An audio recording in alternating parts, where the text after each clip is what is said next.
হরে কৃষ্ণ। আজকে তোমাদের সকলকে মীরাবাইয়ের একটা ছোট্ট লীলা কাহিনী শোনাই। তোমরা সবাই নিশ্চয়ই জানো মীরাবাই কে ছিল। মীরাবাই ভগবান শ্রীকৃষ্ণের একজন অত্যন্ত শুদ্ধ ভক্ত ছিলেন।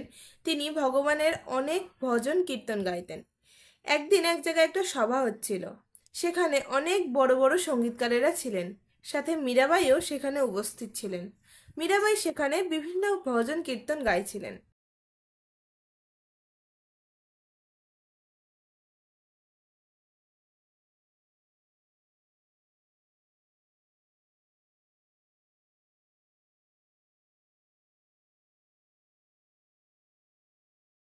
গান গাইতে গাইতে তিনি কৃষ্ণ প্রেমে এতটাই মগ্ন হয়ে যায় যে তার সুধবোধ থাকে না যে সে কিভাবে কি রাগ সুর তাল সবকিছু ছেড়ে গান করছে। সেই ব্যাপারটা একটা সঙ্গীতকার লক্ষ্য করে এবং মীরাবাইকে জানানোর জন্য দেওয়ালের মধ্যে লিখে দেয়, রাগ অনুযায়ী গান করো।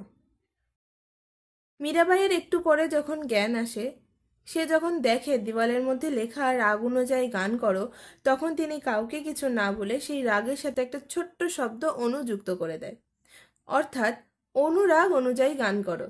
এখানে মীরাবাই বোঝাতে চাইছেন যে আমরা যদি রাগ অনুযায়ী গান গাই, হয়তো আমাদের জগৎ প্রসন্ন হবে। জগতের মানুষ যারা আছে, সঙ্গীতকার যারা আছে, গান শুনতে যারা ভালোবাসে, সবাই প্রসন্ন হবে যে তুমি অত্যন্ত ভালো করে গান গেয়েছো, অত্যন্ত সুর সহকারে গান গেয়েছো।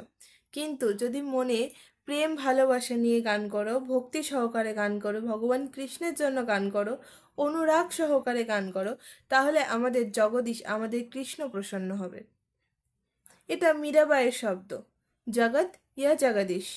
অর্থাৎ তুমি কাকে প্রসন্ন করতে চাও, জগৎকে না জগদীশকে? হরে কৃষ্ণ।